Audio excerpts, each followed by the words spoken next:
شو سبب حضورك اليوم؟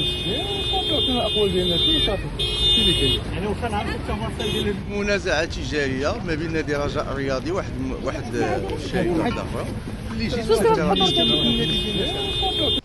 هذا ملف قديم ولا ملف جديد؟ هذا ملف قديم كيرجع للسنة الماضية. واش هي ما تعاد سي بوطريقه؟ صحيح. واليوم هذا الملف كان المحكمه التجاريه، اليوم جا المحكمه المدنيه. علاش بالضبط تحول هذا الملف هذا؟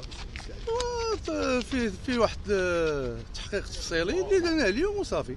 اما بخصوص المسائل الرياضيه اليوم في المساء ان شاء الله المكتب المديري سيصدر بلاغ اللي غادي يكون فيه توضيح المرحله المستقبليه ديال نادي رجاء. واش تفاصيل الاستقاله الاستقالة سعيدي؟ كاين استقالة؟ شكون الاستقالة؟ نعاود نقول بانه ان شاء الله اليوم غيكون واحد البلاغ اللي كيمثل المكتب المديري اللي غتكون فيه جميع المستجدات. شكرا. الفيديوهات المغربي اليوم.